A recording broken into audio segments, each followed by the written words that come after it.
CR 824. Some Words on Earth's History of Relgious Persecutions. Conversation between Ptaah from the Plejaren's Federation and Billy Edward Albert Meier. Billy Edward Albert Meier. 800-20th Contact, Tuesday, October 18th. 2022, 9:49 a.m. At the hands of bloody persecution of beliefs as well as religious persecution, as also through religious wars and religious terror, accusations of devils, bloody torture of devils and castings out of devils, human beings were murdered en masse. Nevertheless, there were also very many victims because of delusion-based religious human sacrifices to imaginary gods, as also the witch-hunting mania etc. costing many lives, as well as other murders, which somehow had a sectarian-religious origin, which, according to Plejaren's data, claimed in total about 3.7 billion human lives worldwide during the last 4,000 years.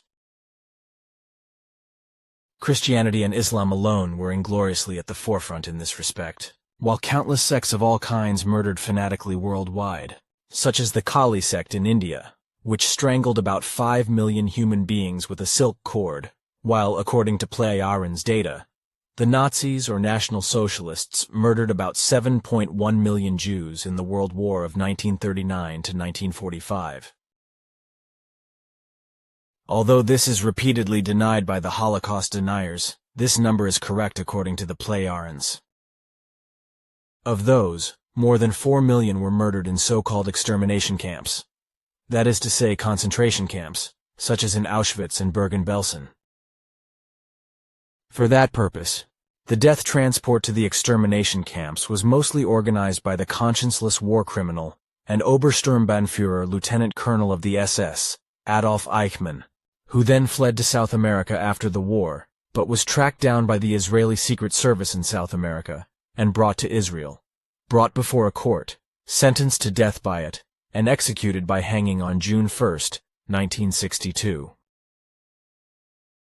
About 2.2 million more Jews were killed, according to Plejaren's data, as a result of massacres by the German armed forces in war zones and during the Russian campaign, whilst however about 900,000 more Jewish believers, former Jewish believers or simply those friendly to Jews were murdered, who resided in the countries of Europe and also in Eurasia, but were not registered as Jews. They may not have openly professed the Jewish belief, but were usually simply of Jewish descent, which is why they were considered Jews according to the insane Nazi racial law, and were therefore murdered by the National Socialists. At that time, the Jewish people lived scattered and dispersed in the countries of Europe and in the territories of Eurasia, with about 11 to 12 million, who were to be completely wiped out by the Hitler regime. There were many, especially in Ukraine, where the Jews were persecuted and murdered already in the early years. It is necessary to say something about this, which is important in order to understand the whole thing, and which stands in connection to the creation energy, which is consistently neutral in itself, but was brought into use by human beings of Earth, both positively as well as negatively having got out of the control of a good form. Actually, the early history of the Jews began in the times of antiquity, and describes a development of Jewish life when the culture of the Jews began to become a talking point. At that time, in the Hellenistic period, Jewish settlements were established on the Black Sea, namely in the cities of Chersonis and Pantikapayan, as there were also Jewish communities in Volodymyr and Chernihiv. In the territory of Ukraine, namely in the Crimea, there are still small and distinct Jewish groups, the rabbinical Crimean Chaks, and the oppositional Karaites. Now, if the first mention of Kiev, the capital of Ukraine, is consulted, then already in the 9th century the Jews were mentioned, namely the Jewish merchants, and there it was recorded that a Jewish merchant in debt was carried off to the city of Kiev and sentenced to death. The Jews living in Ukraine at that time were mostly of Khazar origin and were under princely protection. At that time there was a Jewish quarter, as well as a gate of the Jews. But in 1113 there was a very bloody uprising against the upper class, in which many Jews were killed. From 1340, the western part of Ukraine became part of the Polish kingdom, where for the first time in Europe, there was largely freedom of religion and freedom of trade for Jews, which is why from 1348, many Jews from Central Europe emigrated to Poland. However, from the 17th century onwards, restrictions became stricter for Jews, who at that time held a middle position between Polish nobility and the Ukrainian peasant population as merchants and tax collectors.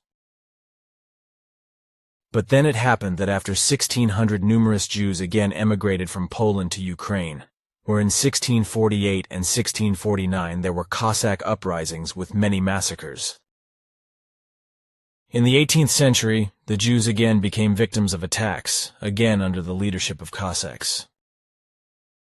In particular, an uprising in 1768 again triggered a massacre of Jews, with many Jews dying in Uman, while in total tens of thousands of Jews were again murdered in the uprisings. In 1772, Ukraine was divided, with the northern part becoming part of Russia and the southern part becoming part of Austria. In the middle of the 19th century, Jews were the largest part of the population in many places, reaching about 80%. When anti-Jewish attacks took place in Russia in the years 1881 to 1883, many Jews emigrated to Central and Western Europe and to America, which was repeated after 1905, as there was again a great wave of emigration to the West.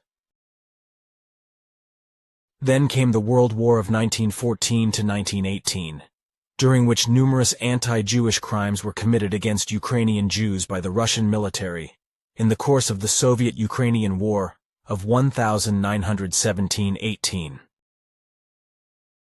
Then, immediately after the World War, in the Polish-Ukrainian War of 1918–19, Jews living in western Ukraine became the target of attack by the Polish military. Consequently, after sometimes fierce fighting, Polish troops carried out a massacre of the Jewish community from November 22 to 24. They killed not only militiamen and civilians, but also a very large number of Jews indiscriminately. After the Nazi invasion of the Soviet Union in June 1941, persecutions against the Jews as well as massacres of them took place in many areas of Ukraine, namely by Ukrainians who joined together with the National Socialists, who also hunted down the Jews and carried out mass shootings of Jews with their advance, which was praisingly supported by the Ukrainians. The most noted of these massacres took place on September 29 and 30, 1941, when nearly 34,000 Jewish residents of Kiev were murdered. However, this was far from the end of the massacres, because in the same locality, other mass shootings regularly took place, when again about 70,000 Jews were murdered, as well as massacres that were carried out in other places. Thus, from 1941 to 1943, the majority of the Jewish population in Ukraine was murdered, to which the majority of the Ukrainian population lent a hand.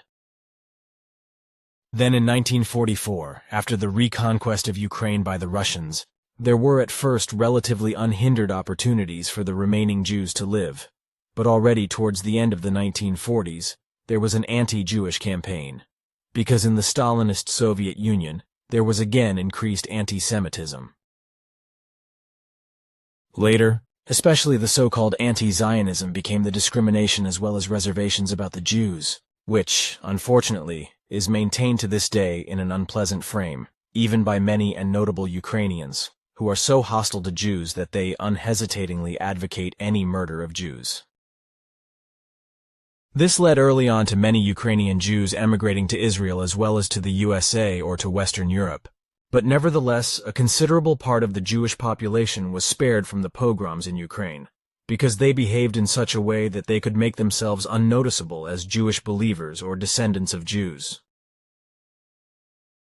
Consequently, even today there are still some places in Ukraine where Jewish believers live largely unmolested, but they can never be so safe as it would actually be humanely right.